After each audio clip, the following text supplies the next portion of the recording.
E aí, galera, tudo bem com vocês? Começando mais um podcast Pense Nisso, aquele podcast que tem a intenção de ensinar você, trazer pensamentos, trazer a condição de você tirar proveito da conversa que a gente tem aqui, do bate-papo que a gente tem aqui. Hoje nós temos a alegria, a honra de estar com uma pessoa muito bacana.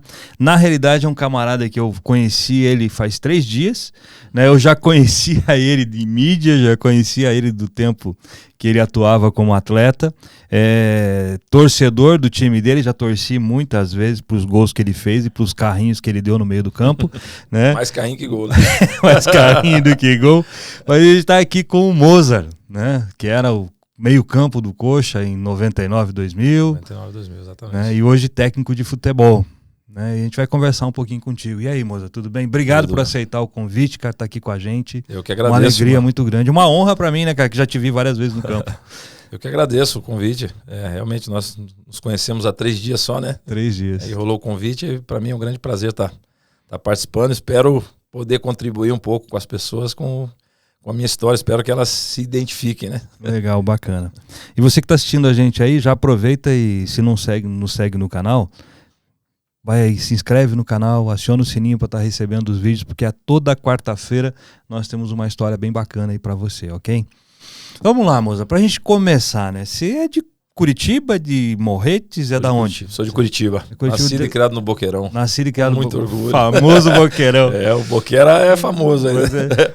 Assim, o Boqueirão é um celeiro, né, de jogadores aqui. Verdade, de Curitiba. Né, cara? Muita gente saiu Perdigão saiu de lá, Paulo Miranda saiu de lá, né? Tem uma galera boa que saiu de lá, né? Verdade. E eu sou nascido e criado ali no Boqueirão, na Valdemar Loureiro de Campos, na rua. Assim, pra quem não conhece, é a rua do quartel do Boqueirão, lá embaixo. A famosa. Perto do Belém, lá do Rio Belém, famoso Rio Belém. Lá no viaduto, quase. Inclusive, já tomei banho no Rio Belém, que não tinha piscina, né? Então, a piscina era... Era o riozão, né? Exatamente. Legal. E aí aumenta a imunidade, né? Eu falo pros meus meninos, o Rio Belém aumentou minha imunidade. Hoje você não pega nem... Morei 3 anos e meio na Rússia e nunca peguei uma gripe lá, né? Olha só. Com certeza é reflexo da minha infância. O Rio Belém ajudou. Certamente ajudou. Exatamente. Então... Assim, foi uma infância muito legal, assim, na infância que jogava bola, soltava, pelo menos aqui em Curitiba a gente chama de raia, né? Raia, né? Soltava raia, jogava bolinha, enfim. Então foi uma infância muito legal, assim, que eu passei. E pra variar, já que assim começou a jogar no Pinheiros? Não? Pinheiros eu comecei no Pinheiros lá, Era né? Pinheiros. Era Pinheiros lá no Boqueirão. Antes da fusão era Pinheiros. Eu sou do tempo do Pinheiros. Entrei em 89 ali na Vila Olímpica, que era o antigo Pinheiros. Em 90, no final de 89, teve a fusão. Início de 90 teve a fusão com o Colorado e virou Paraná Clube, né? E aí eu joguei até 96. Eu participei de todas as categorias do Paraná Clube. Do Mirim, que antigamente era o Mirim, que é o Sub-10 hoje, né? Isso com quantos anos você estava? 10. 9 para 10, E aí joguei até 96 no Paraná Clube e passei por infantil, juvenil, júnior e cheguei até o profissional com o seu Rubens Minelli, né? O seu Rubens Minelli era o treinador. Rubens Minelli, cara. O seu Rubens Minelli, para quem não conhece, cara. Foi. Eu tive o prazer de trabalhar com o seu Rubens Minelli. Para quem não conhece o seu Rubens Minelli, ele foi campeão invicto com o Internacional em 77, eu acho, se eu não me engano, né? O cara era genial. Exatamente. E aí eu tive a oportunidade de trabalhar com ele. E daí do Paraná Clube eu fui para França, assim, né? Falando um pouquinho da minha história. Mas foi um período muito legal, assim, né?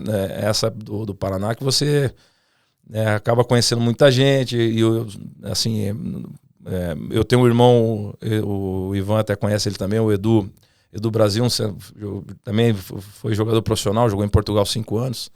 E aí o meu irmão é 2 anos mais velho que eu, e a geração dele é o Perdigão, essa galera toda, e a gente acabou se criando junto e tem amizade até hoje, né? O futebol, tem uma galera, né, que tá aqui, cara. Tem, e o futebol ele te proporciona isso, né? É diferente do que, assim, às vezes é vendido até pra grande mídia aí, que no ambiente tem sacanagem, tem trairagem, não, é muito pelo contrário. Tem muita assim, brincadeira.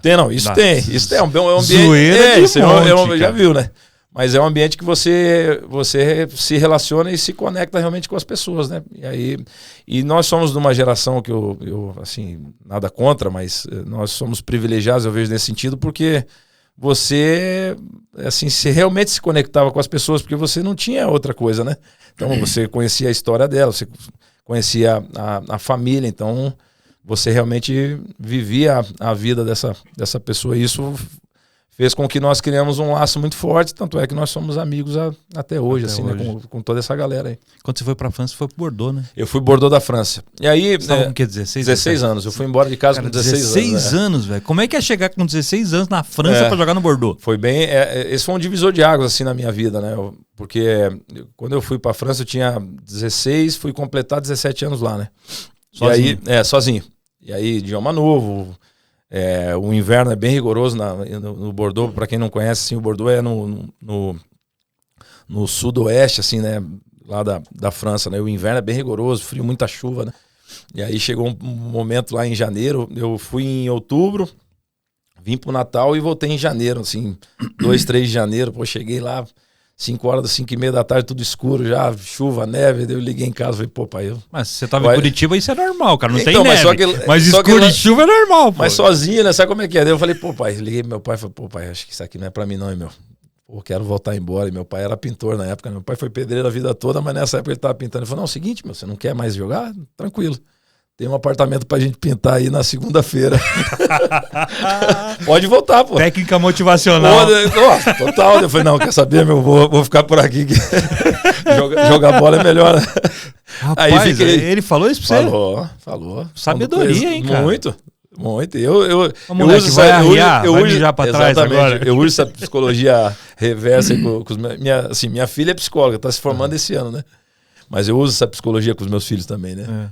E aí eu fiquei 2 anos, graças ao seu Mozart, né? Eu sou júnior, né? O Mozart pai, o Ivan conhece meu pai também, então... Meu pai é uma figuraça, né, meu? Tô vendo. Ele é um figura, assim. Tudo bem, volta aí, vamos pintar um apartamento aqui no Boquera. Tranquilo, tem aqui. Segunda-feira a gente já começa. Eu falei, não, quer saber? Eu vou ficar por aqui. Graças a Deus eu fiquei, né? E aí aprendi a falar francês. Hoje eu, assim, me viro bem ainda. Na época eu sabia escrever, porque eu dei muita sorte. É coisa de Deus, assim, né? Eu dei muita sorte porque eu fui para um clube extremamente organizado. Bordeaux, né? É legal, né? A França tem a diferença da base da França para o Brasil é que lá já muda até a nomenclatura. Eles chamam de centro de formação, né? A categoria de base. Então, olha só. Então, assim, os franceses estudam período integral, segunda, terça, quarta só de manhã, quinta e sexta período integral. E para nós que éramos estrangeiros, nós estudávamos 4 vezes na semana, das 8 ao meio-dia. Então, e o clube levava, buscava, então tinha uma estrutura fantástica assim para nós, né? E eu aprendi a falar, aprendi a escrever, fazia redação em francês. Foi um período já começa bem legal, a ser diferenciada a carreira, né, totalmente, cara? A cabeça muda totalmente. Assim, eu hoje como treinador, na minha opinião, essa parte acadêmica aí seria bem importante, assim, os jogadores lerem mais, estudarem mais. Isso facilita muito, assim, pro entendimento do jogo, né? Você percebeu isso, né? Totalmente. Para mim foi muito positivo, né? E assim, e o fato de morar sozinho, ter que se virar, pagar conta, cuidar do dinheiro, mandava um dinheirinho também para casa para ajudar. Tinha empresário na época que cuidava de algumas coisas? Não, essa parte financeira era tudo eu. Mas, era assim, você e seu pai? Meu pai, eu ajudava em casa, assim, né? Mas lá no clube, o clube me dava todo o suporte. Então eu dei muita sorte nesse sentido, né? Porque aqui não é muito comum isso. Né? Hoje tá começando a ser assim, né, cara? Mesmo assim, longe ainda do que é o ideal, assim, na minha opinião, né? Ainda hoje, assim, como que eu vejo, né, a maneira que nós formamos o atleta, assim, a gente dá o peixe em vez de dar a vara pro cara ensinar, para ele aprender a pescar, exatamente. Já entrega o negócio pronto, né? Isso é bem complicado. É um assunto que você passa 5 horas falando sobre isso aqui, né? Sim. Porque, assim, eu sou um pouco reticente, assim, e eu posso falar com propriedade, porque eu treinei 4 anos categoria de base, né, antes de profissional no Coritiba, né? Eu fiquei 4 anos no sub-20 do Coritiba, então... Você trabalhou bem com os atletas que estão iniciando. Principalmente essa idade difícil, assim, dos 18 aos 20 anos, né? Então, muitos ficam pelo caminho por estrutura familiar, ou porque não tem o foco necessário para ser um jogador de futebol. E muitos também reféns, assim, acabam sendo vítimas do próprio clube, né? Que não tem uma linha ali de trabalho que é realmente fazer o cara se virar em certas coisas, não dar de mão beijada para ele. Não é muito né? profissional, né? Digamos assim. Em certas áreas, não. certas áreas bem profissional, em outras nem tanto. Até porque é vítima da própria legislação. Os clubes hoje eles se tornaram reféns da legislação, né? Fato. E aí, pelo fato do jogador com 16 anos poder se tornar profissional, ele na verdade, o clube é obrigado a profissionalizar ele. Com 16 tem que assinar, né? Exatamente. Então, isso fez com que os clubes se tornassem refém do sistema, infelizmente. E E isso, na minha opinião, é reflexo do que é o futebol brasileiro hoje. Inclusive a nossa seleção. Pouco sentimento, pouca alma, pouco... entendeu? E isso... É muito negócio, né? Para mim, a legislação ela é um dos principais problemas. Enquanto nós não mudarmos... E aí essa é a minha opinião pessoal minha, né? Enquanto nós não mudarmos, nós vamos continuar formando bastante jogadores sem alma. Bastante, infelizmente. E é o sistema que constrói isso. Pra você ter uma ideia, eu já peguei atletas no 20 lá do Coritiba que já tinham passado por 6 clubes com 18, 19 anos de idade. E o menino falava com orgulho daquilo. Eu falava, mas você, me desculpe, mas você está totalmente equivocado, porque você não criou raiz em nenhum clube. Você já está no 6º clube com 18, 19 anos de idade. Então o errado é você nessa história. Alguma coisa não está batendo aí. Exatamente. Essa conta não está fechando, meu velho. Assim, tá algum problema contigo, né? E não com os clubes que você passou, né? Porque... Daqui a pouco a gente vai conversar um pouquinho sobre isso. Você jogou um tempão no mesmo time na Itália, no mesmo tempão na Rússia. Isso faz uma diferença grande. Você cria vínculo com o clube, né? Você cria vínculo com as pessoas que trabalham contigo, né? Com os jogadores, com o staff, né? E isso é muito importante. Nós temos assim... Para mim, hoje, o grande exemplo disso, e não é por acaso que ganha, porque para ganhar é muito difícil, o Palmeiras é o grande case de sucesso, na minha opinião, hoje. Que está 3 anos com o mesmo treinador, 3 anos praticamente com o mesmo time, e não por acaso está ganhando tudo, né? É claro. Exatamente. Conjunto. Exatamente. Conjunto, sentimento, empatia, amor pela coisa, solidariedade. Conexão, realmente, né? Sem isso, não tem sucesso, né? Você vai ter, esporadicamente, um sucesso ou outro, mas... Você não consegue realmente fazer um alicerce, uma base legal, né, de trabalho, né? É muito difícil. E voltando lá pro Bordeaux com 16, 17 anos, como é que você lidava quando batia o lance, de, tipo aquele dia, falei com meu pai, pintar o apartamento, beleza, motivação forte, né? Mas no dia a dia dá aquela pegada. Como é que você se virava com isso, cara? Então, quando aconteceu esse fato, aí eu mergulhei assim no aprender o idioma. Porque o grande problema... Ocupou a sua cabeça com alguma coisa. Exatamente. Porque o que eu aprendi com aquilo aqui? Eu tinha que me adaptar ao país que eu estava, né? E não ao contrário, né? Não querer correr. Porque assim, normalmente eu vou falar especificamente do jogador brasileiro que vai para o exterior, né? Ele acha que aquele ambiente tem que se adaptar a ele, e é totalmente ao contrário, né? Por isso que tem muitos jogadores brasileiros que batem em volta, né? 6 meses num lugar e já volta. Ou 1 ano em algum país e já volta. É a dificuldade de adaptação. Então, quando meu pai me falou aquilo, eu falei, opa, o errado nessa história aqui está sendo eu. Então, eu aprendi o idioma e aí eu ralei para aprender, porque não é um idioma, por mais que é do latim, mas ele é complexo. Enroladinho, né? Ele é difícil, né? Eles usam muito... E biquinho, né? Quer falar francês, é só fazer biquinho, né?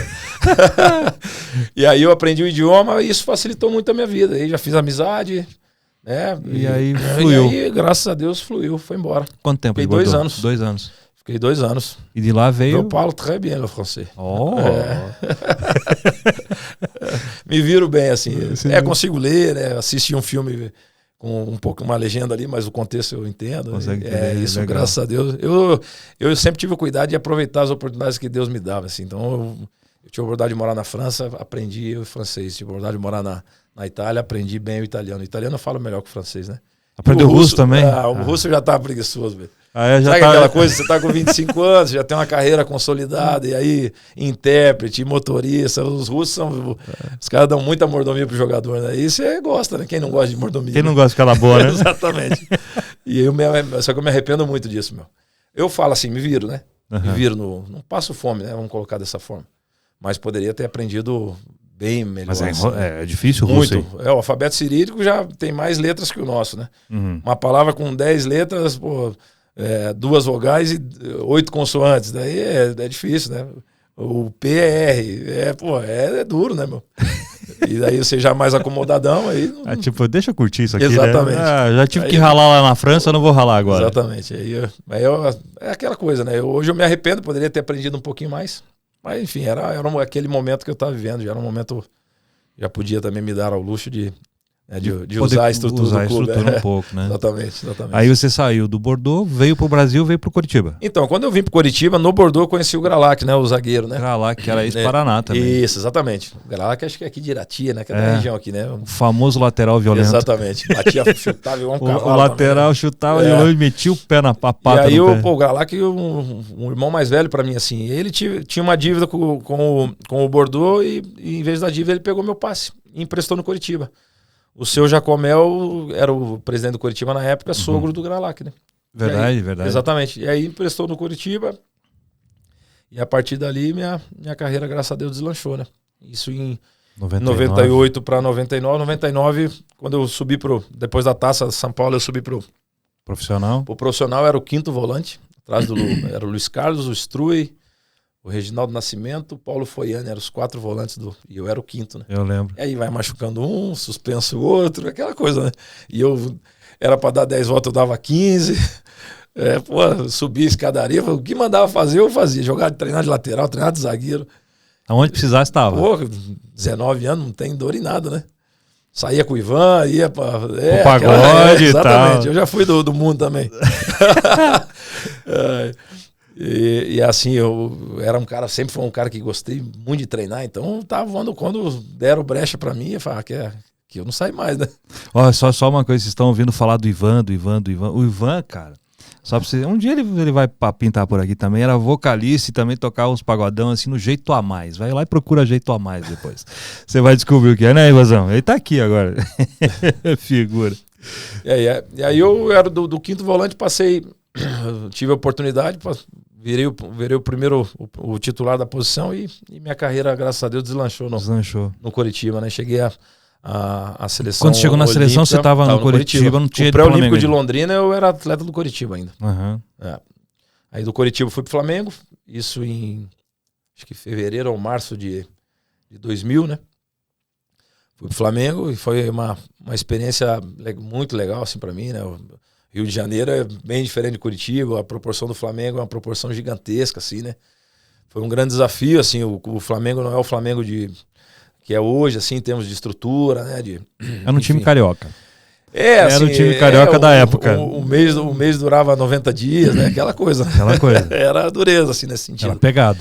Mas, assim, pra minha carreira foi positiva, assim, porque você jogar para muita gente, é uma pressão muito grande, a exposição da mídia o tempo todo.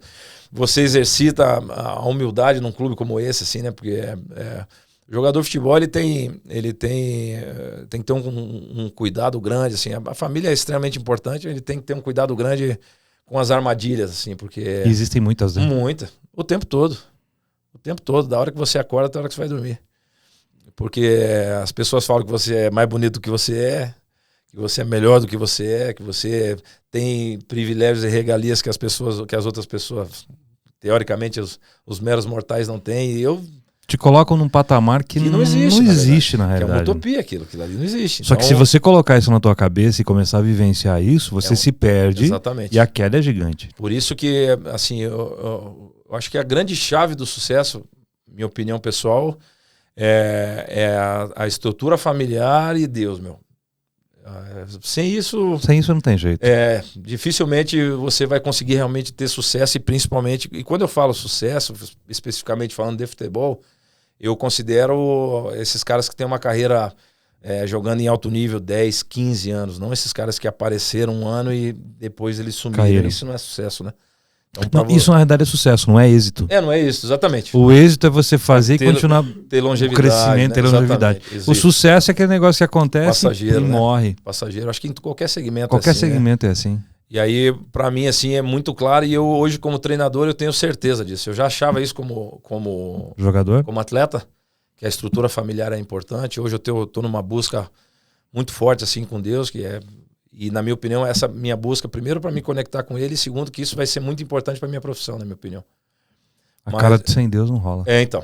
E eu vejo hoje, assim, eu não tô aqui para dar sermão em ninguém, longe disso, é só uma opinião pessoal minha. Que a geração que está vindo, assim, menos estrutura familiar, menos proximidade com Deus, e aí fica mais difícil, meu.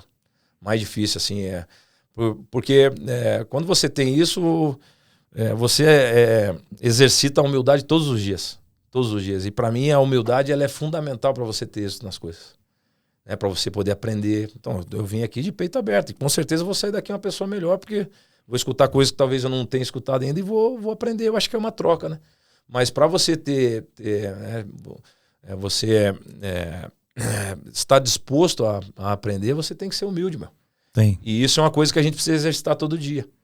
E eu vejo que, e não sei em qual momento não vou falar o jovem, mas essa outra geração aí, a geração depois da nossa, assim, eu acho que não sei em qual momento, não sei se foi influência dentro de casa, assim, ou a própria sociedade. São as próprias facilidades que as você facilidades tem. Que hoje são tem muita muito facilidade, grandes, né? Pô, pensa assim, olha o que você comentou.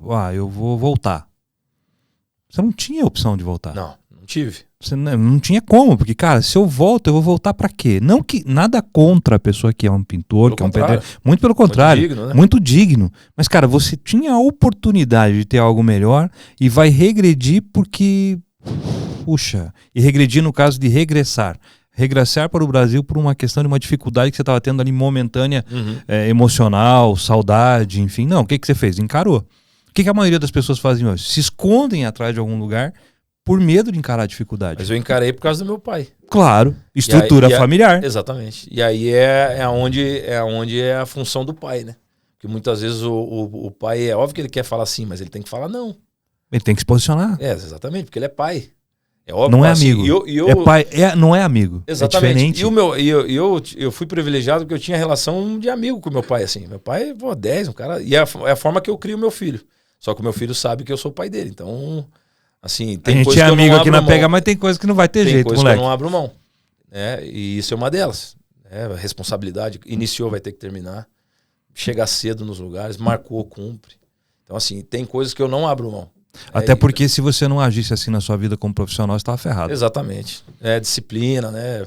Responsabilidade. Tem que ter isso, senão... E hoje em dia, assim, eu vejo que, infelizmente, esses... pequenos, assim, esses valores eles estão se perdendo, ficando pelo caminho, eles estão se perdendo ou eles não são valorizados como deveriam, assim, né? E aí pode ser por causa das facilidades, enfim. Eu sou meio saudosista para algumas coisas, assim, não costumo ser, mas para esse tipo de coisa, assim, então, assim, eu tenho referência familiar, graças a Deus, e é dessa forma que eu tento criar meus filhos, né? Minha menina está se formando em psicologia, agora o último ano dela na PUC. Que legal. Passou em primeiro lugar na PUC, no curso dela, então... Foi uma satisfação muito grande, assim, para mim, para minha esposa, né? Uhum. E o meu menino, acho que, assim, ele tem, algumas qualidades, assim, né? Além de ser um piá 10, assim, ele gosta de música, ele gosta de videogame, que a meninada gosta hoje, né? Uhum. Ele tem uma veia artística, assim...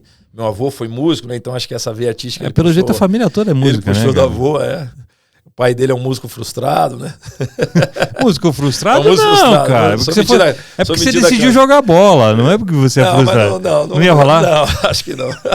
Mas um barulho você faz. Não, um barulhinho eu faço. Eu deveria ter trazido instrumento aqui pra você, cara. A próxima vez a gente Se eu soubesse dessa, tinha trazido um bagulho aqui, velho. A próxima vez a gente traz. Não, bacana.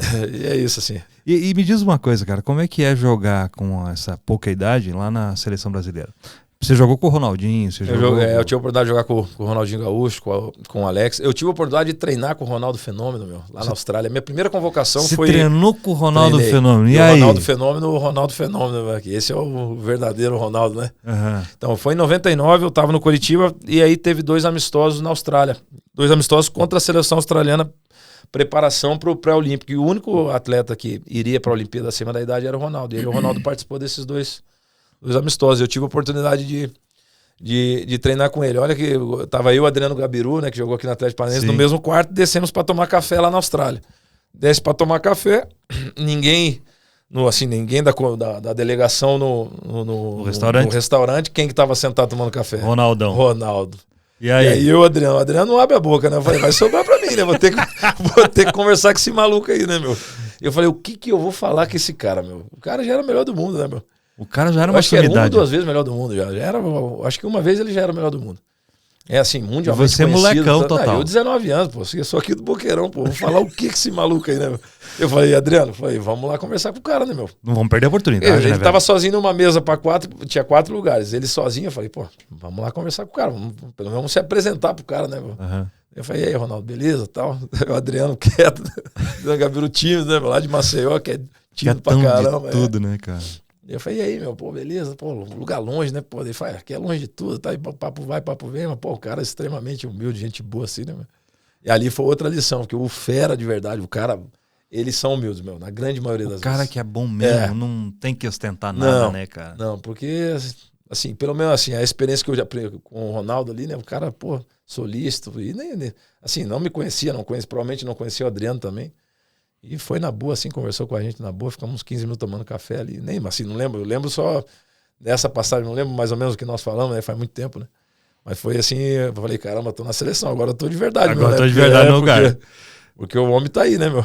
E o cara... E no campo, jogou contra ele? Nós treinamos assim, né? Treinamos uns 5 dias. Ele não participou dos amistosos, porque ele tava na Inter de Milão. A Inter de Milão só ia liberar ele para um amistoso. E o Vanderlei Luxemburgo, exigiu que ele participasse dos dois. E aí ele foi embora 2 dias antes do amistoso. Acabou que ele treinou uns 5 dias conosco só. Mas aí foi uma experiência... O cara no treino deve ser animal, né? É assim, eu costumo dizer que em qualquer segmento tem sempre os fora da curva, assim, os excepcionais, né? E eu acho que ele tá entre os top 5 da história aí, né? Ele fez coisas que, assim, é praticamente impossível fazer, né? Um ser humano comum não consegue fazer, né? Não consegue fazer. É impressionante. Para mim foi um grande privilégio, assim, né? E aí nessa seleção tava provavelmente os mais conhecidos do grande público, o Ronaldinho Gaúcho e o Alex, né? O Alex é muito meu amigo aqui, é de Curitiba aqui também. Ele é daqui, mano. Tá como treinador, tá no Havaí. O primeiro jogo era Guarani e Havaí, né? Eu falei, pô, vamos se matar já no primeiro jogo. Você saiu o calendário da Série B, Guarani e Havaí o primeiro jogo. Eu falei, vamos ver quem que sobrevive até lá, porque já viu, né? Ele no estadual lá, eu no estadual de São Paulo, eu acabei rodando antes. Né? Ele continua lá. Ele continua. Mas ele vai ter uma carreira importante. Ele sempre teve uma liderança legal, né? Tem um perfil legal para ser treinador. Ele é muito estudioso também, assim como você é. Torço que ele tenha sucesso. Legal. Tava assim, mais conhecidos do grande público, tava o Ronaldinho e o Alex. E aí disputamos o pré-olímpico em Londrina, fomos campeões. E a Olimpíada na Austrália foi em agosto, né? Acabamos saindo pro Camarões, né? Naquele fatídico Golden Goal, né? Eu lembro. Nós conseguimos perder o jogo com 2 jogadores a mais, meu. E aí, cara? Como é que é isso, velho? É inexplicável, né? Difícil, não tem como explicar o inexplicável, né? Nós tivemos N chances. O que acontece assim, numa coisa dessa, assim? Meu... A coisa vai ficando tensa durante o jogo? Como assim... Porque aquele jogo foi cruel. Foi, então, por experiência, assim, seja de ex-atleta como treinador agora, tem coisas que é inexplicável, assim. É um jogo atípico, né? Eu vivenciei agora, recentemente, o jogo contra o São Bernardo, que cada chute do São Bernardo era um gol, né? Então, tem dia que as coisas não andam, meu. E faz parte. O cara dá 5 chutes e 3, 4 acerta. Exatamente. Então, cabe você aceitar, assim, né? Não tem... teve, talvez, a preparação que poderia ter sido diferente, pode ser. Naquele jogo, uma preparação um pouco melhor, também pode ser, mas eu acho que, enfim... É muito sim, né? Então, eu acho que é um jogo atípico, que nós tivemos N chances para ganhar o jogo, não fizemos o gol, na trave, milagre do goleiro. E eles, num contra-ataque, com 2 jogadores a menos, fizeram o gol da vitória, que existia o Golden Goal, né? Naquela edição da Olimpíada teve o Golden Goal e depois nunca mais teve, né? Naquela ali teve. Então, foi isso, a trajetória na seleção foi assim. Infelizmente, nunca fui para a seleção principal, né? Não chegou aí para principal. Não, infelizmente não. A geração era dura, assim, o Brasil sempre teve muito jogador, né? A concorrência sempre muito grande, assim, né? Infelizmente não tive oportunidade. Mas na seleção olímpica foram momentos legais, assim, de pré-olímpico, de Olimpíada, né? Representar o teu país. É o ápice, assim, né? Sim. Foi muito legal. E aí você... Nesse tempo, foi pro Flamengo? Eu estava no Flamengo. Aí você foi pra Itália. Eu fui pro Regina. Quando eu disputei a Olimpíada, eu ainda estava no Flamengo.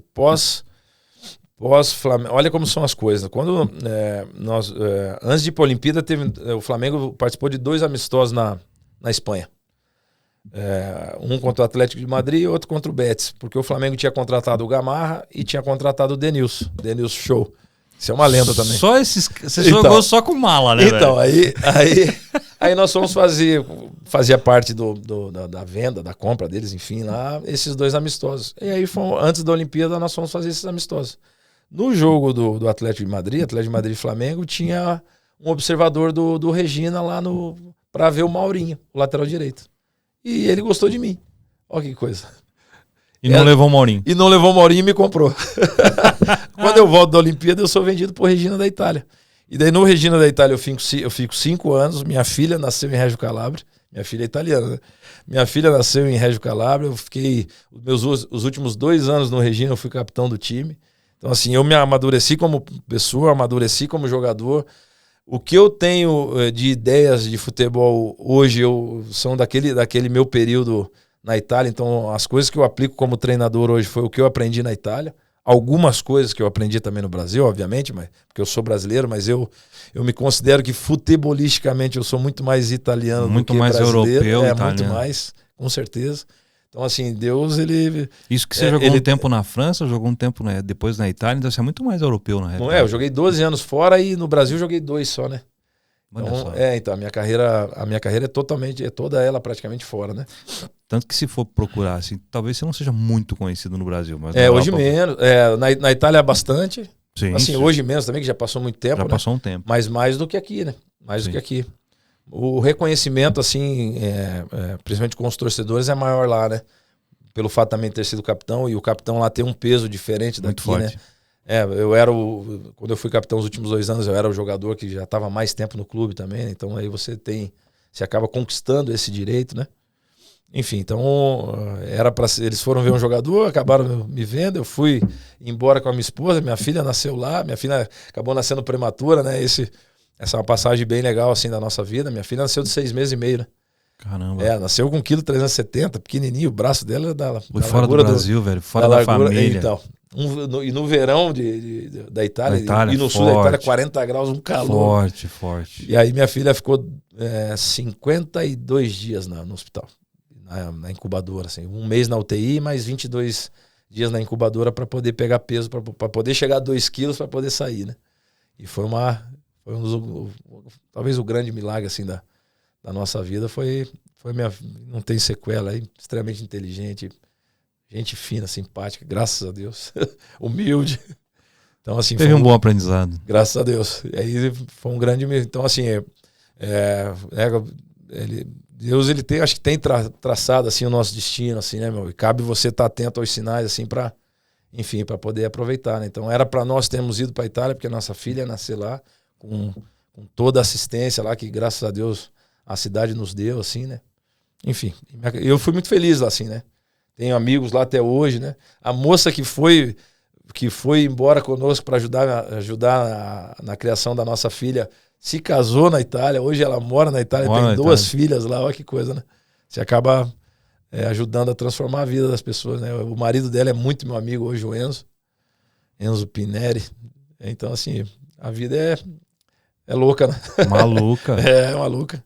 E uma questão importante, assim, que a gente estava até conversando um pouquinho antes, você falou sobre a questão dos processos e da diferença Brasil para a Europa. Vamos falar de Europa, que foi o lugar que você mais teve. E esse respeito a processos. O que você fala sobre isso, né? Por que muitas vezes é complexo você ser técnico, ser time? Fala um pouquinho disso. As pessoas no Brasil a gente não acredita muito em processo, né? E o processo, assim, ele tem que ter início, meio e ele é fim, fundamental, né? Para ter sucesso, fundamental, né? Então, assim, nós somos imediatistas como nação, na minha opinião, assim, falando especificamente de futebol, né? O resultado era para ontem, mas nós não acreditamos no processo para chegar a um certo nível para depois você realmente ter resultado, assim, né? Vamos falar assim, eu acredito, pela experiência que eu tenho, principalmente de categoria de base e trabalhando no sub-20, o processo para você ter um time competitivo, vamos falar especificamente, né, de treinar, de treinador e você montar um time vencedor, é um processo de pelo menos 6 meses, assim, na minha opinião, pela experiência que eu tenho de treinador de sub-20. Por quê?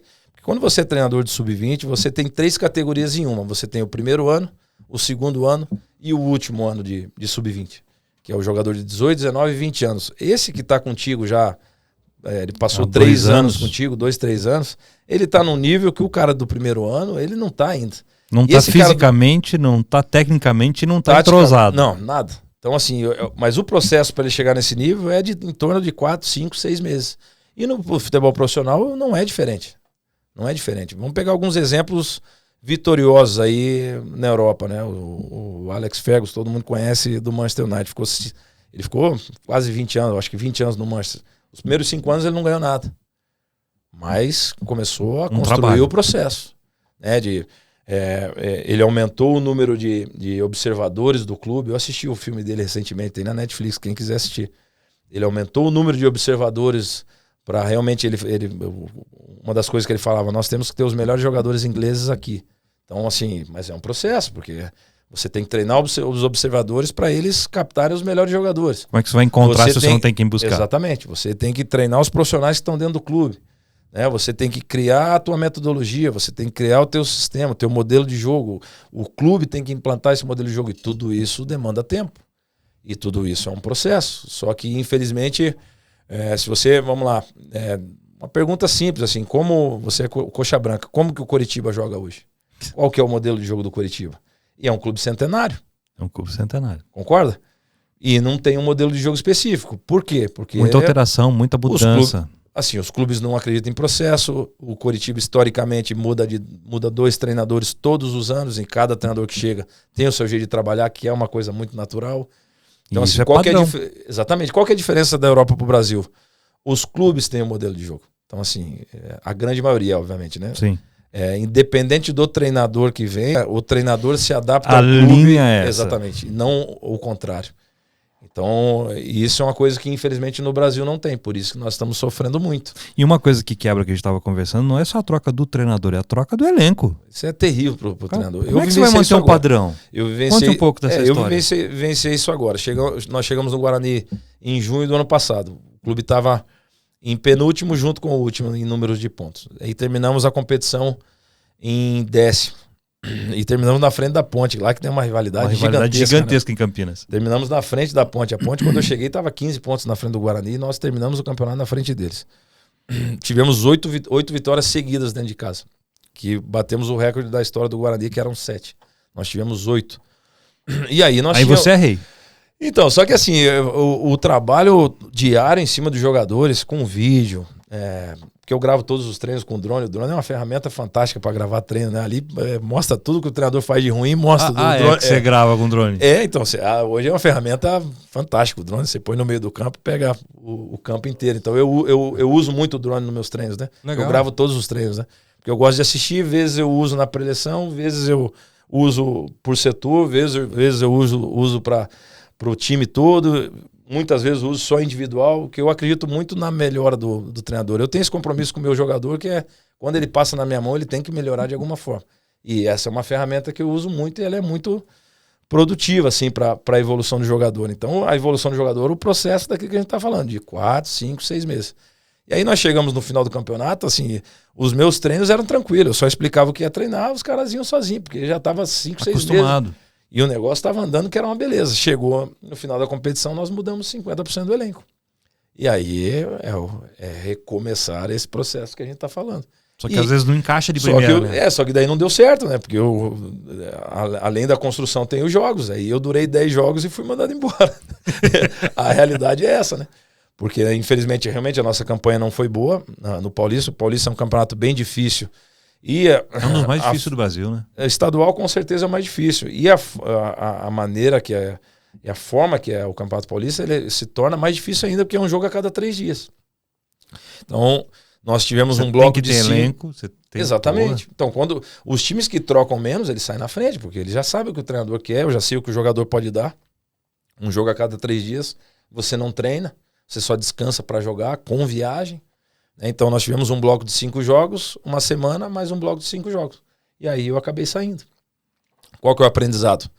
Depois que você já está um certo tempo no clube, que você investiu tempo, energia nesses jogadores, no crescimento deles, se for possível, é melhor não perdê-los, porque recomeçar todo esse processo ele é bem difícil, ele é tortuoso, não é garantia que vai dar certo, porque tem os jogos no meio, e para esse processo ser respeitado, você precisa ganhar mais do que perder para você continuar no clube. Então, o Brasil tem essas particularidades que elas são bem difíceis de trabalhar, por isso que assim, o Brasil ele tritura treinador a todo tempo, né? E os clubes que estão indo na contramão do que é padrão no Brasil, eles estão tendo sucesso. Prova disso, acho que o maior exemplo hoje é o Palmeiras, que está há 3 anos com o mesmo treinador, 3 anos praticamente com o mesmo elenco, né?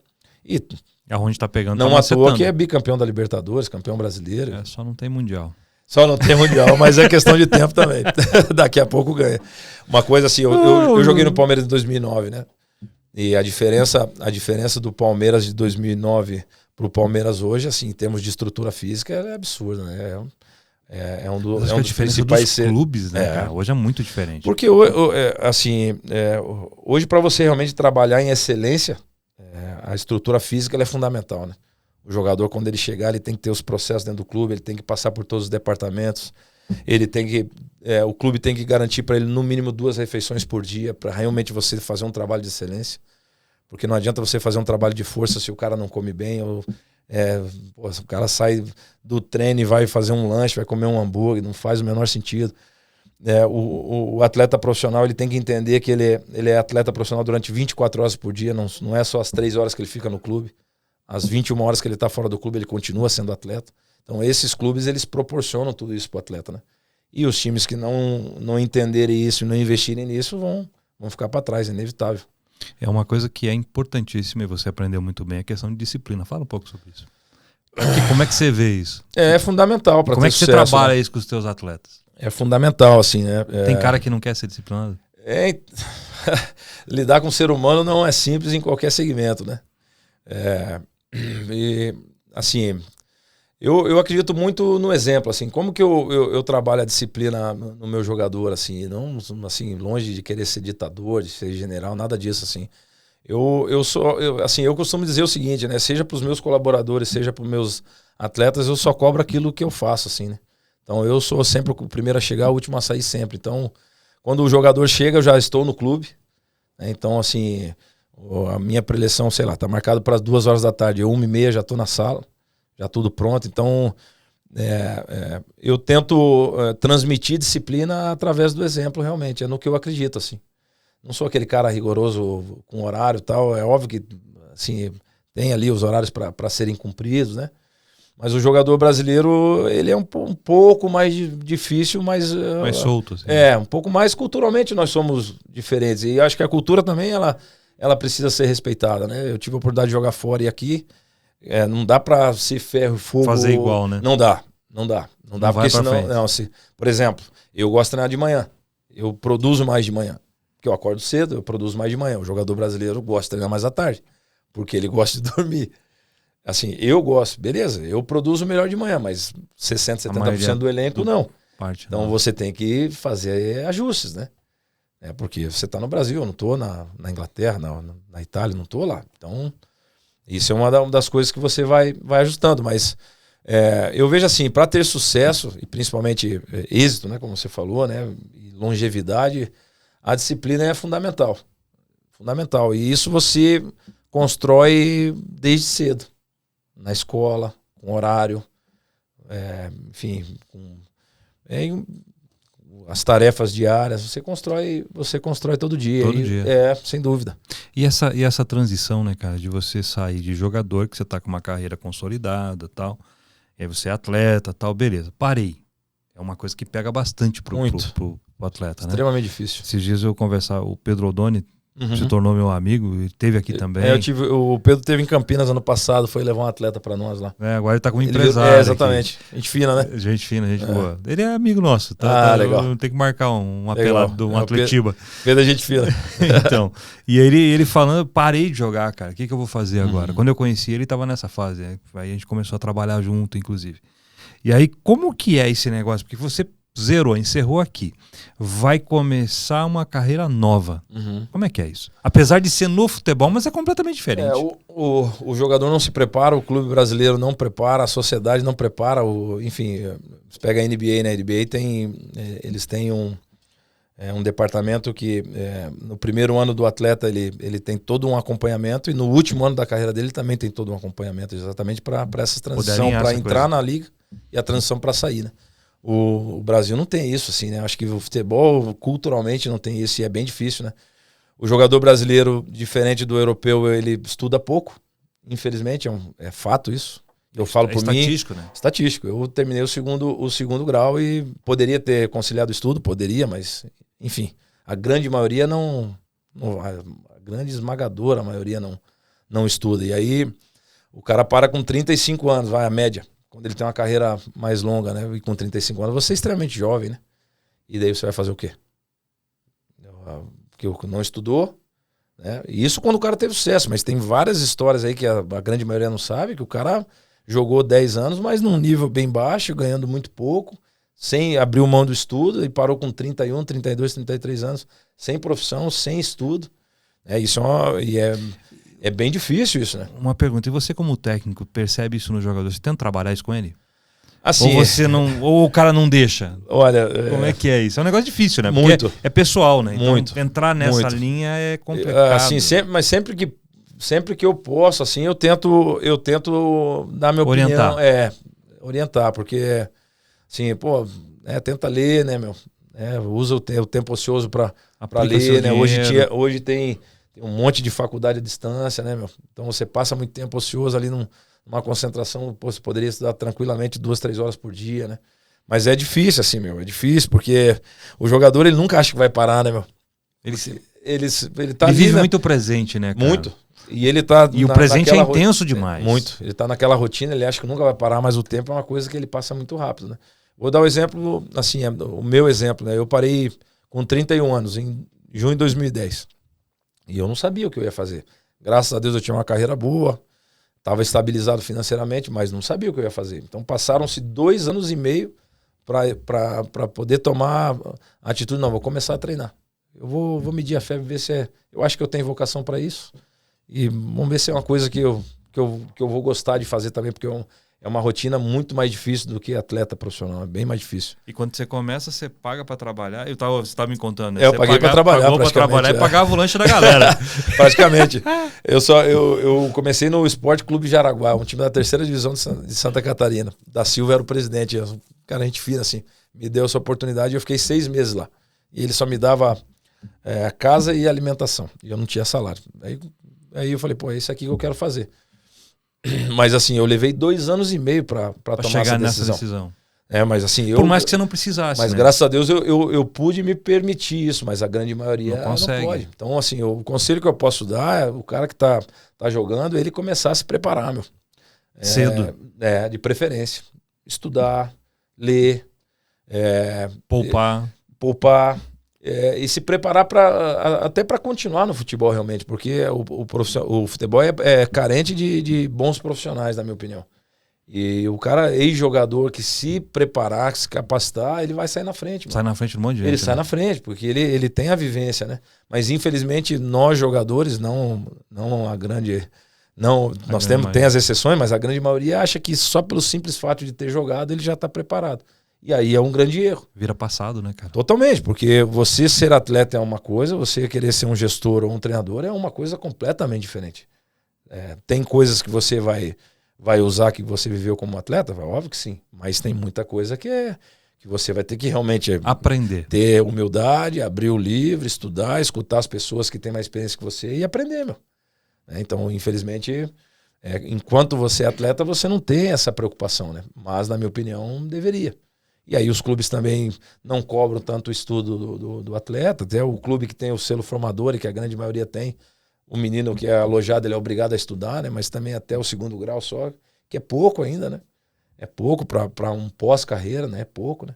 Sim. Enfim, o problema ele é bem maior, assim. Ele mais muito grande. Muito grande. E o legal é assim, né? Você, enquanto jogava, começou a investir em outras coisas, né? Eu tenho Tem uma história legal. Tem uma história boa. Então, em 2004, assim, eu fiz alguns investimentos que é padrão do jogador de futebol, que é imóvel, né? Eu tenho alguns terrenos em Morretes que nós estamos já tá pela boa, assim, para começar a vender, terrenos em condomínio fechado e tal. Mas o investimento diferente do que a grande maioria faz, eu tenho um engenho de cachaça junto com outros sócios, né? Você é o cachaceiro. Exatamente, literalmente. E começou como um investimento pequeno, assim. Eu era só um sócio investidor, né? E aí começou o negócio a crescer. Porto Morretes, o nome dela, né? Porto Morretes no Brasil. Porto Morretes no Brasil e Novo Fogo nos Estados Unidos, né? Então, e aí em 2008, o Dragos, que é um americano...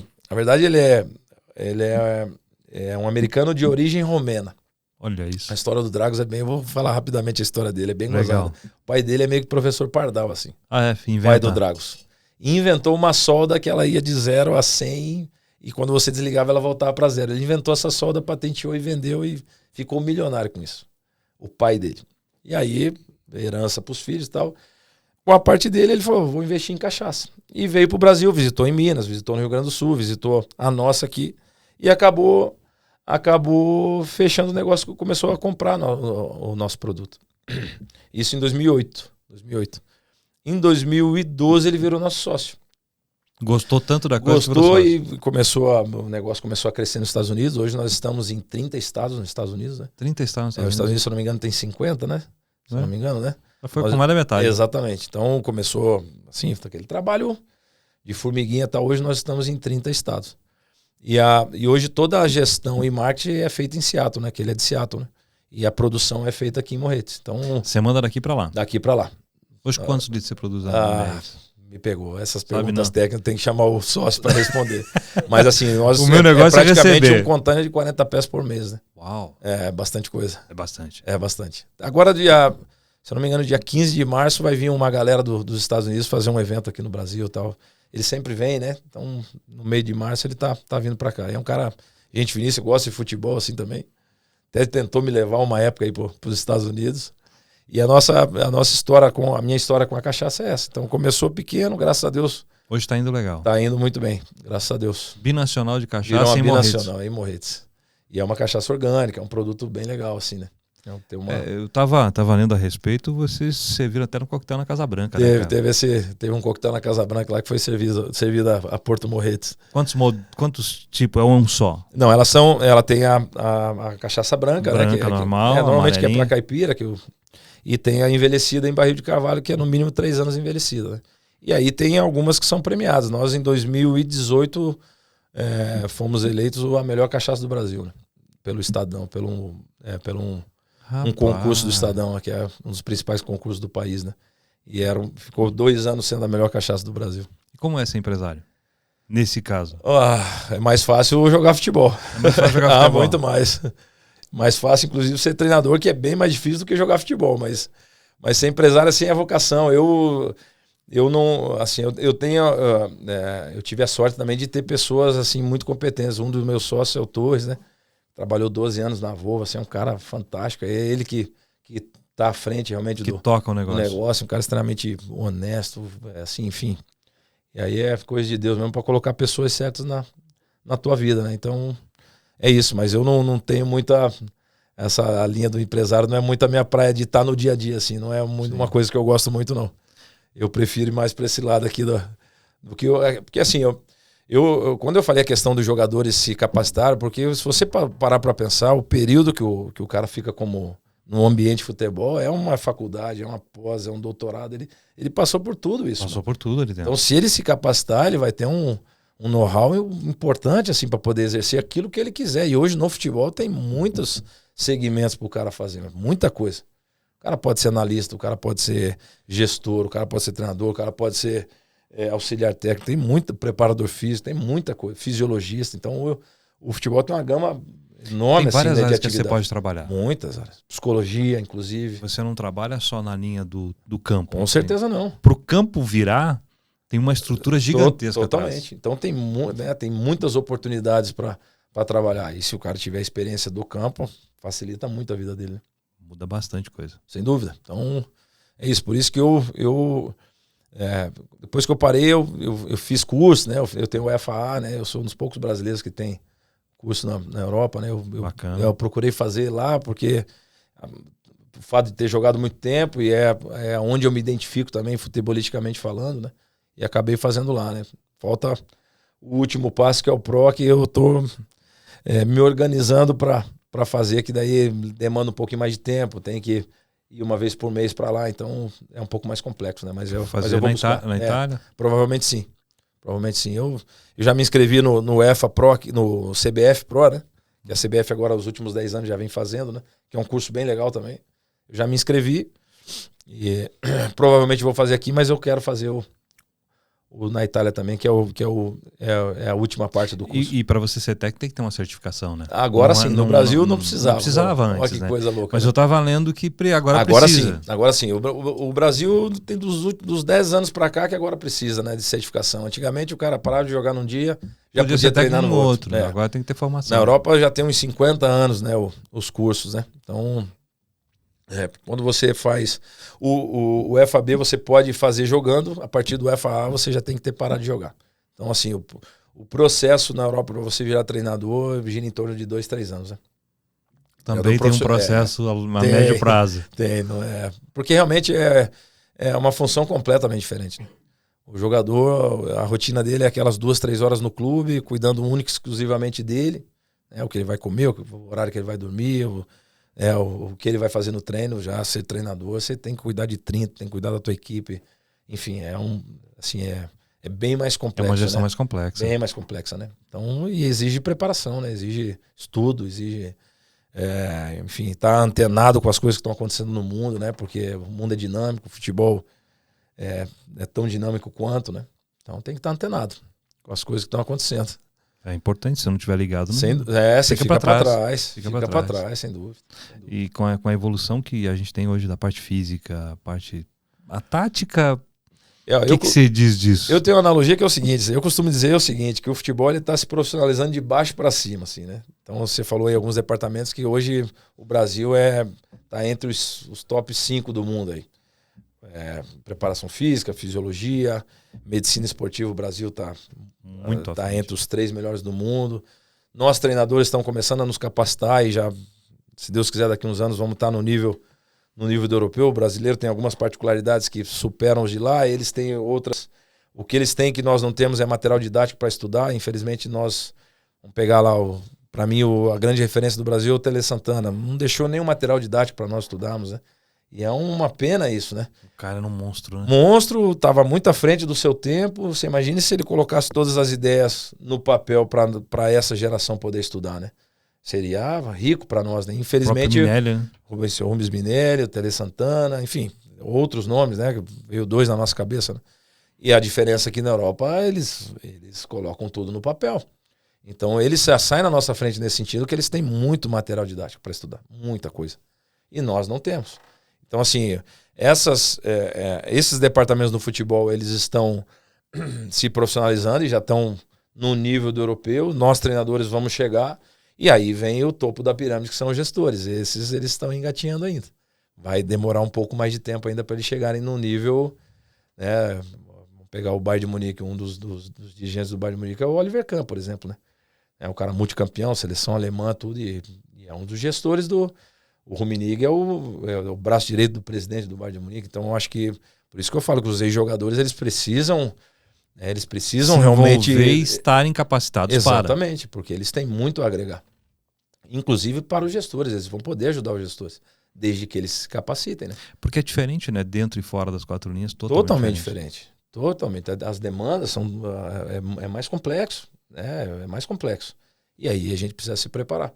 Então, eu acho que nós estamos no caminho, mas o topo da pirâmide ainda, pelo fato agora com as SAFs provavelmente vai mudar. Tá mudando, né? Porque assim, a cada 3 anos você tem uma eleição e isso, né, dificulta bastante, assim, né? Porque você está indo num caminho, há 3 anos aquele caminho ele é interrompido porque teve uma das coisas que eu vivenciei agora no Guarani, tem eleição em março, né?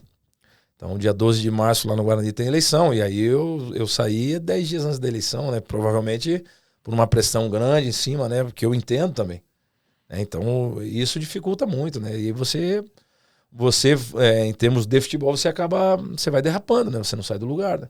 E nós precisamos sair. Se você pegar aí, nós estamos há 20 anos sem sermos campeões do mundo, mesmo tendo muito talento. Nós estamos há 11 anos sem sermos campeões mundiais de clube.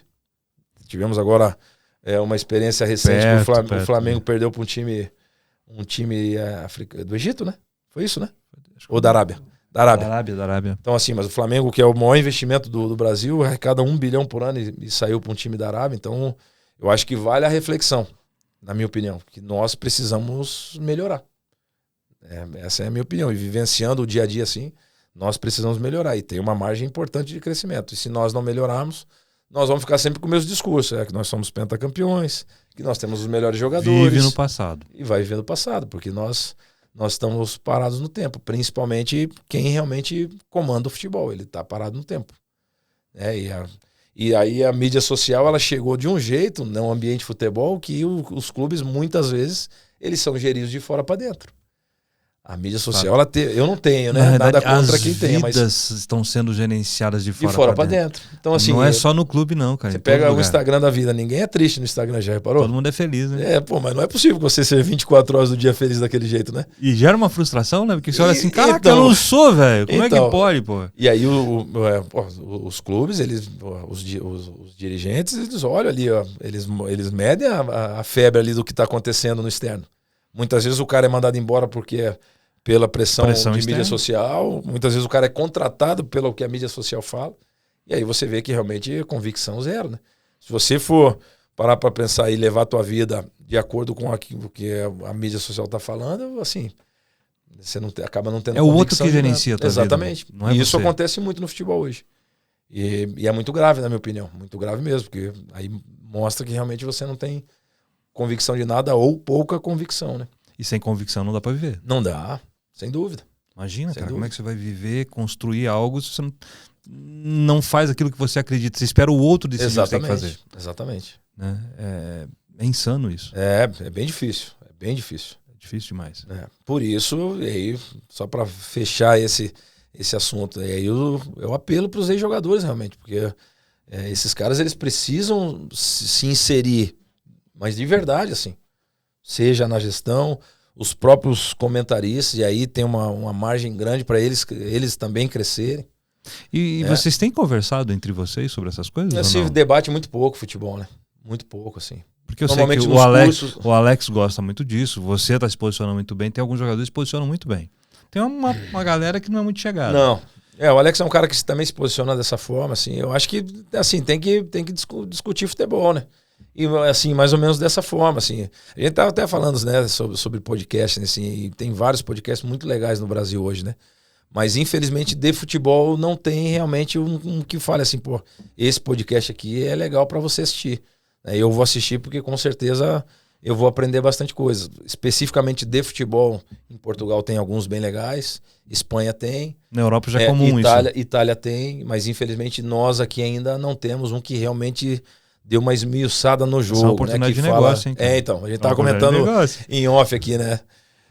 Assim, eu quero continuar sendo treinador, né? Mas pra você que não quer, aí, ó, é uma oportunidade, cara. Assim, é uma coisa que nós estamos... É uma necessidade, eu vejo dessa forma, assim. Principalmente, né, onde o país onde é o primeiro esporte, né, onde muitas crianças também fazem isso, né? Enfim. É uma forma até de ajudar a abrir a mente de quem assiste também e ver o futebol com uma outra ótica, né? Uma ótica de dentro, né? Exatamente. Porque tem muita gente que olha de fora naquela coisa do glamour, daquilo que... Só que, cara, pra você chegar, jogar, fazer, tem um caminho... É longo. Terrível, É longo. Cara. Eu costumo dizer que esse caminho que você está falando, principalmente do atleta, é mais difícil que uma faculdade, assim, com vestibular. Total, né? Cara. É 1.000 para um, né? 1.500 para um, né? O Ivan tá passando na pele agora, o filho tá tentando ser jogador, assim, é uma briga diária, né, meu? E é muita gente, e é muita política, é muita coisa, cara. É literalmente matar um leão por dia. Eu sempre costumo dizer pro meu atleta, e eu levo isso pra minha vida, assim, a competição é sempre você com você mesmo, meu. Eu quero ser sempre a minha melhor versão, eu quero se eu chegar no mais alto nível que eu tenho condições de chegar, assim, eu não olho para o lado, eu, assim, torço que os meus amigos que também estão nesse segmento cheguem o mais longe possível, mas eu tenho um caminho, assim, uma meta que eu quero, eu apontei lá, é lá que eu quero chegar, então eu tento ser sempre a minha melhor versão, assim. Como treinador, você quer chegar onde? Eu quero trabalhar fora do país, se eu pudesse escolher um mercado, seria o Japão, assim, não sei porquê, eu tenho uma coisa com o Japão, que eu acho que o japonês valoriza o profissional, né? Ele valoriza o trabalho, não só o resultado, então acho que culturalmente é um lugar que eu me adaptaria. Eu joguei com o Shunsuke Nakamura, não sei, o camisa 10 da seleção japonesa de 2006. Jogou ali, com né? ele? Nós jogamos 3 anos juntos no Regina, eu fui 3 vezes pro Japão, e foi assim, um lugar fantástico assim, que eu conheci, e eu acho que eu me daria muito bem num lugar desse, então meu objetivo é treinar fora do país, esse é um grande objetivo assim que eu tenho, e assim, ele nunca sabe, né, eu tô com 43 anos só, né, quero treinar até os 60, eu coloquei uma idade de 60/65, né, quem sabe chegar à seleção de um país, né. Sim. A brasileira é o desejo maior, né? Mas é o sonho de todo mundo. A seleção de um país, assim, disputar uma competição internacional, alguma coisa nesse sentido, né? Então, esses são os meus desejos, assim, como E já treinador. está tudo estruturado no planejamento para chegar pelo menos a um time fora? Você Assim, já montou isso assim, na sua forma de já montei, assim, a coisas. minha forma de trabalhar já é pensando nisso, né? Eu já fui buscar cursos fora que são reconhecidos justamente para abrir, né? essa porta. O inglês é uma coisa que eu tô meio engatinhando ainda. O meu inglês é de filme, né? Eu gosto de assistir muito filme, então o meu inglês é meia boca, assim, né? Mas quem já aprendeu francês e italiano, então, arranha no russo, velho. Então, o inglês é bico. Então, e meus filhos falam bem, assim, né? Eu vou mais na aba deles, assim, né? Eles são os meus tradutores. Talvez aí tá um problema. Então, você se encosta neles. Então, esse é o grande problema. Porque tem que parar com isso. E para trabalhar fora precisa dominar o inglês, né, meu? Sim. Precisa dominar, né? Então, porque é uma facilidade, né? Você ter isso. Não vou. Como diz você, já tô mais forgado. Exatamente. Né, mas precisa. Esse talvez seja o principal empecilho hoje, né? E pode ser uma coisa que seja um problema na frente de trabalhar fora, né? Mas pode deixar de ser um problema se você começar a aplicar agora. Exatamente. Hoje tem facilidade também, né? Aí é o lado bom da internet, que você tem N cursos aí para fazer, inclusive em casa, né? Então, não é uma desculpa. Né? Eu sempre costumo usar 3 perguntas, né, no meu trabalho. Quem você é, quem você quer ser e o que você precisa para ser quem você quer ser. Então, para você ser esse técnico, você precisa do inglês. Então, o inglês é uma coisa que você precisa começar a pensar a fazer. Assim como toda e qualquer outra coisa, né? Então, quais são os requisitos para estar lá? Esse. Ah, ok, esse já foi. Tem mais esse. Começa agora. Exatamente. Capacidade para isso, potencial para isso, experiência lá fora você tem. É verdade. É só encarar. Tem que encarar.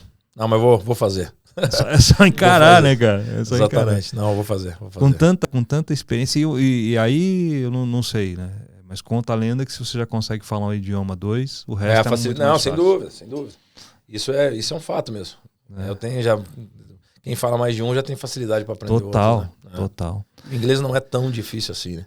E a gente estava conversando aqui, né, por exemplo, no Golden Goal lá da Olimpíada, né? Mas quando você perde um título, perde um jogo, como é que é trabalhar isso dentro do vestiário, cara? É duro, meu. Eu participei agora. Porque quando você é jogador, tem uma posição, ok, você passou. Mas quando você tá como técnico, cara, que você olha lá todo mundo cabisbaixo, e aí, como é que é isso?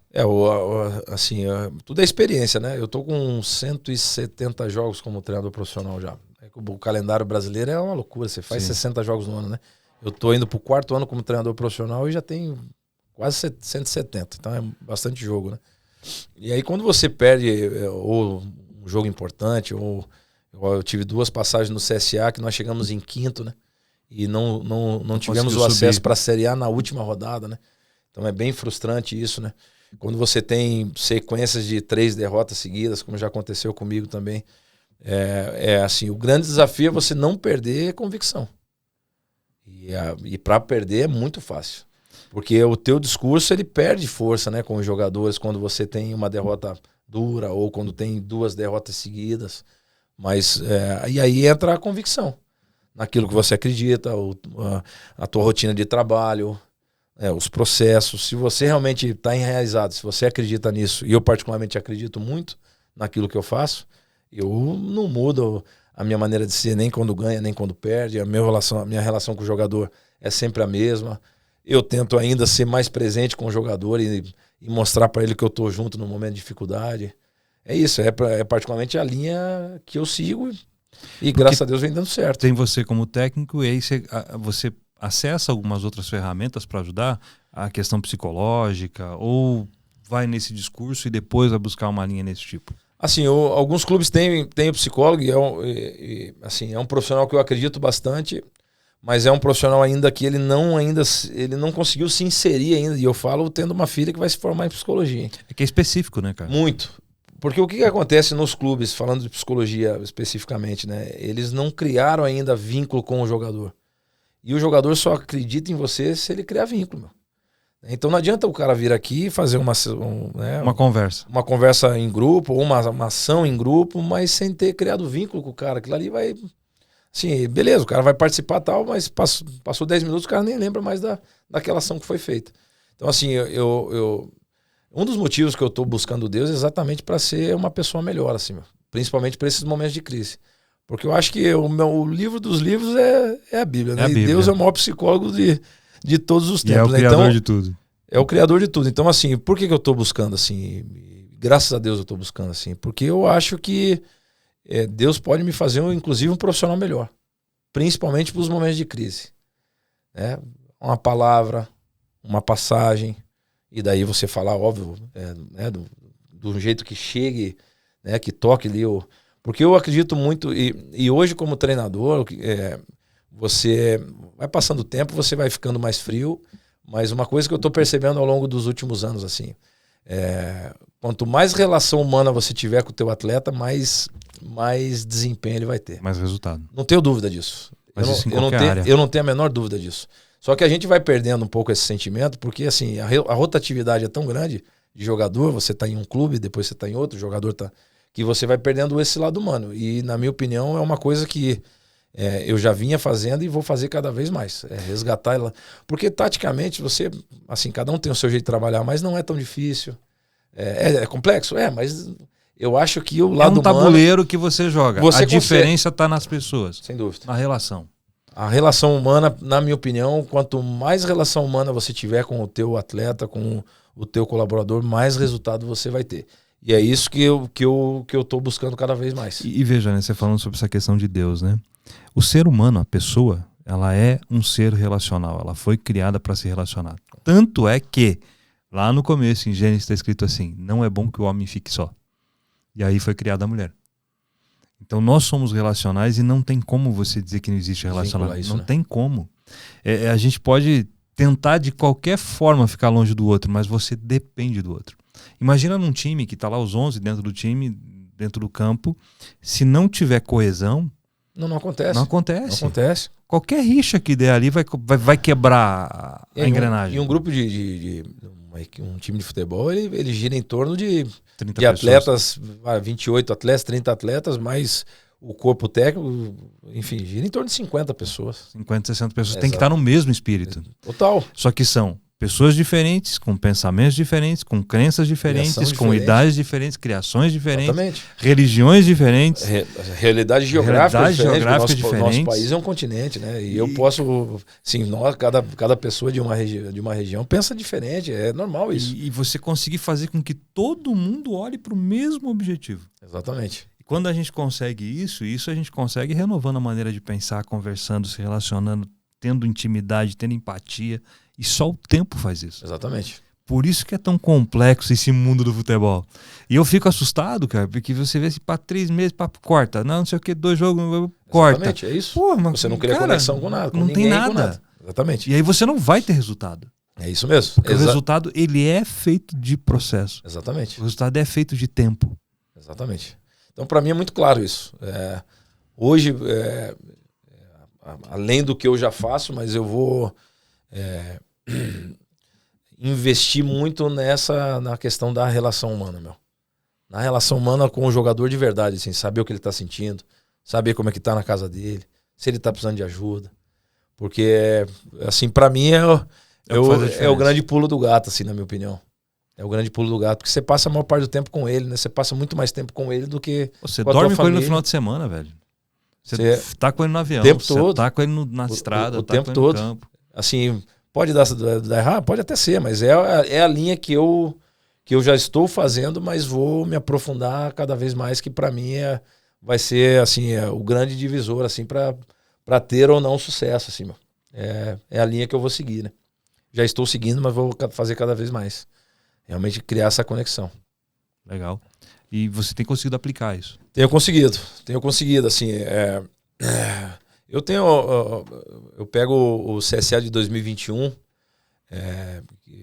que assim, foi para mim, assim, é uma grande referência que eu tenho, que daquele time, assim, vários jogadores foram para situações melhores, né? O Thiago Rodrigues foi pro Vasco, o Matheus Felipe veio pro Atlético Paranaense, o Yuri Lara foi pro Vasco, o Yuri Castilho foi pro Ceará, o De La Torre foi pro Atlético Goianiense, depois foi pro Japão. Então, desse time aí, e qual que era o grande diferencial desse time? Além da capacidade técnica deles, assim, a integração deles, a conexão que eles tinham, que as famílias tinham. Assim, as esposas, elas se reuniam, assim, e bastante jogadores cristãos, assim, né? Mas cristãos de verdade, assim, que as famílias se reuniam, as esposas se reuniam antes dos jogos para orar, enfim. E nós estamos na Série A até os 43 minutos do segundo tempo, meu. Nós ganhando o jogo do Brasil de Pelotas em casa, e o Avaí jogando com o Sampaio Corrêa em Florianópolis. O Sampaio fez 1-0, aos 35 o Avaí empatou, aos 43 do segundo tempo o Avaí virou. E se eles tivessem empatado, nós teríamos subido. Mas independente de ter subido ou não, nós fizemos uma campanha fantástica. Ficamos 2 pontos atrás do Avaí só. Mas o que esses caras construíram entre eles, e a partir dali eu falo, pô, isso aqui pra mim é o que eu quero, assim, esse é o em modelo. termos de gestão. O modelo é esse, né? Porque os caras se gostavam. Porque o futebol tem alguns mitos, assim, o cara não precisa se gostar pra ter resultado, pra jogar bem. Eu particularmente discordo, assim. Já foi essa época. Não existe mais isso. Isso futebol praticado há 15, 20 anos atrás. Isso não existe mais. Assim, o cara ele precisa estar conectado, ele precisa gostar do outro, ele precisa conhecer a história do outro. Isso é muito importante. Isso é vida. Exatamente, isso é muito importante para ter êxito, meu. Sem isso, o cara... Quando eu cheguei ano passado no Guarani, uma das coisas assim, que os jogadores não se conheciam, meu. Os caras não se falavam entre eles. Eu falei, mas que mundo vocês vivem, pessoal? Você não sabe a história do cara, você não sabe o nome do pai do cara, você não sabe de onde ele é, meu. E daí é outro trabalho legal que nós fizemos, assim, de realmente de conectá-los, assim, né? O cara, um gostar do outro, um correr pelo outro. A tua dor tem que ser a minha, cara. E o futebol, ele precisa ter isso, porque se não tiver isso, não tiver esse tipo de sentimento, ele se torna uma coisa superficial, né, meu? E, assim, superficial você não vai a lugar nenhum, né? Então, por isso que na minha opinião, isso é mais importante até do que os outros aspectos do jogo, assim, meu. Porque os outros aspectos, eles são difíceis de conquistar, mas não é tão difícil quanto esse. Esse, para mim, é o mais difícil. Por isso que as mudanças são extremamente difíceis no futebol. Seja de elenco, seja de treinador. E as pessoas precisam querer também, né? Totalmente. Né? Mas só que isso é um trabalho diário. Alguém, né? tem que implantar isso, começar a trabalhar para trazer o convencimento disso. Os clubes que entenderem isso, né, eles vão estar na frente. É uma mudança de cultura. Eles vão estar alguns passos à frente dos outros. Né? E na Europa tem vários clubes que já praticam isso, né? Já praticam há bastante tempo.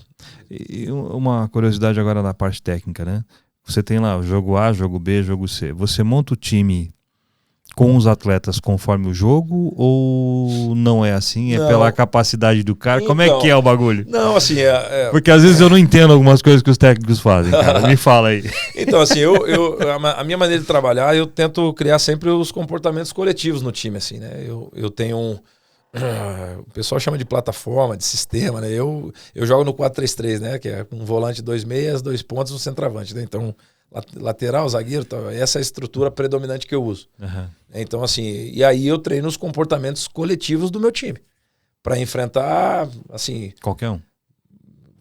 Para enfrentar um 4-4-2, para enfrentar um 4-2-3-1, para enfrentar um 3-4-3, para enfrentar qualquer sistema. E aí eu treino os comportamentos do meu time independente do adversário. O que daí eu faço? Pequenos ajustes. Vai enfrentar o time do Ivan. Joga de uma certa forma. Então, eu faço pequenos ajustes. Mas os comportamentos coletivos, eu já deixo bem enraizado, né? Independente. Então, eu, particularmente, dificilmente eu vou mudar a minha forma de jogar por causa do adversário. Assim, eu, particularmente, não acredito muito nisso, sabe? Tem técnico que muda? Ah, assim, eu já tive como atleta, né? Inclusive, não vou citar nome, obviamente, teve treinador que eu era titular na sexta, no sábado eu fui para arquibancada e vai, mas eu era titular Nem ontem. reserva. Não, aqui é o famoso coletivo da madrugada, né? Uhum. E já aconteceu comigo, e um treinador bem conhecido, assim, meu. Não vou citar nome, obviamente. E aí? Mas e aí o cara que manda, você tem que aceitar, mas se você não entende muito, por quê, né? Eu também não entendo. Então, mas acontecia muito isso, meu. Hoje menos, assim, né? Hoje Eu menos. também não entendo essas coisas. Então, mas eu particularmente... Às vezes você olha o cara sentado lá e o jogo... O cara você sonhou, fala, porra, velho. O cara sonhou, pô. Ele sonhou com alguma coisa que na cabeça, no sonho deu certo. Ele falou, quer saber, vou aplicar aqui, né?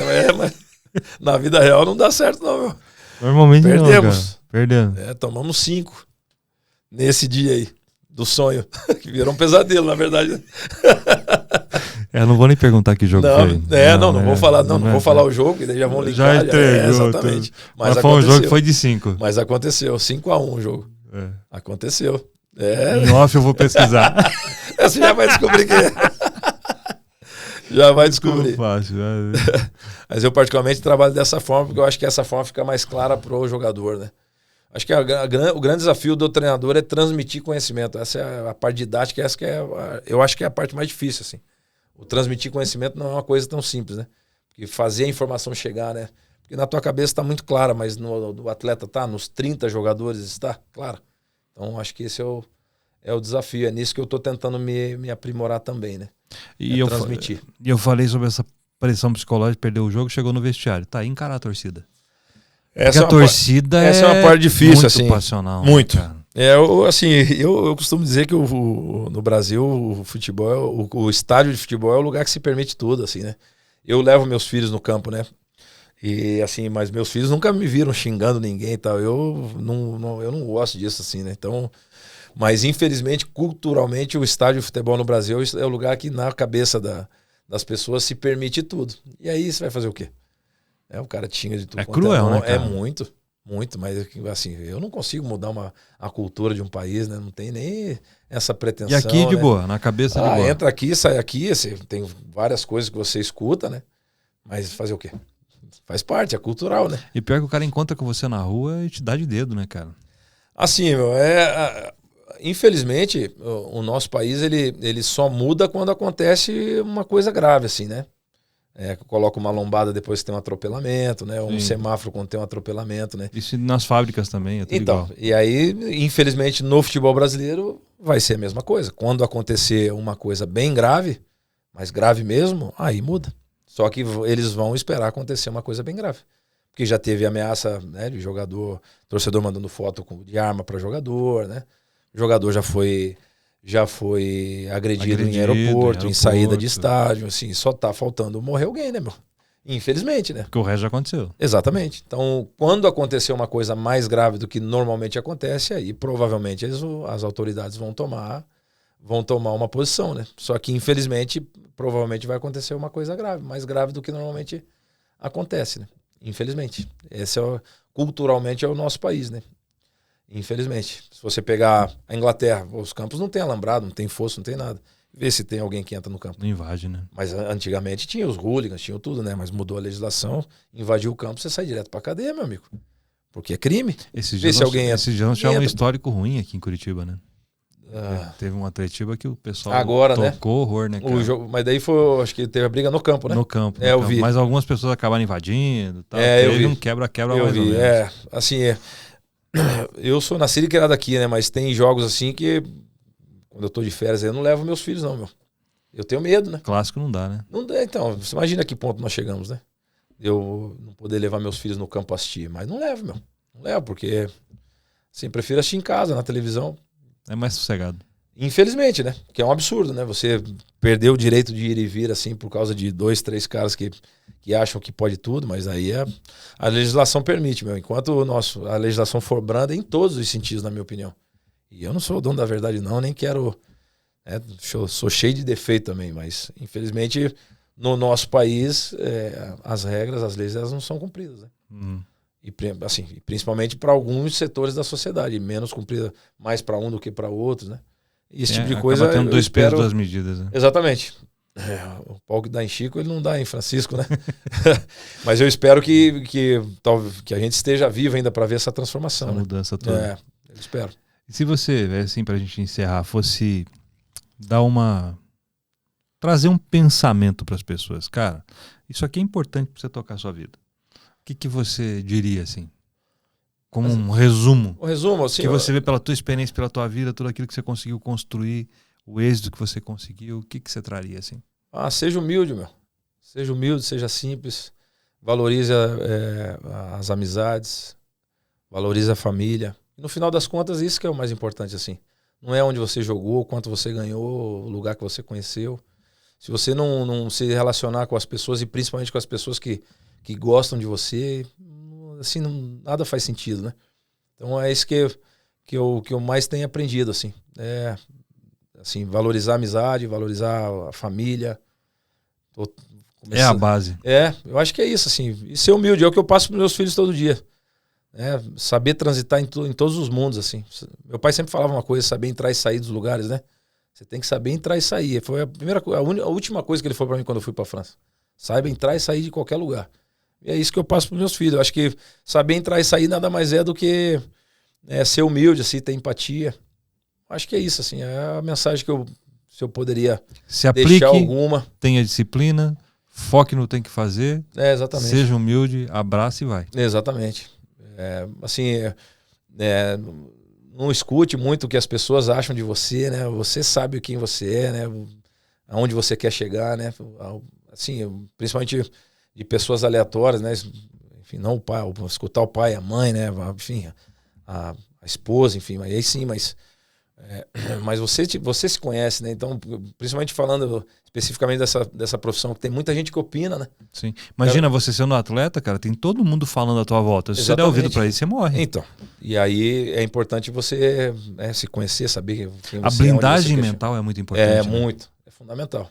Só que pra isso tem que ter uma base. Tem que ter pra onde correr. Principalmente estrutura familiar, ter Deus, né? Que aí o caminho é menos tortuoso, né? Se você não tiver pra quem correr, você fica perdido. Exatamente. Aí vai pra uma droga, vai pra uma bebida. Porque esse tipo de facilidades, eles estão a todo momento, né? Eles estão a todo momento. Então, se você não tiver essa base, você pode tropeçar, né?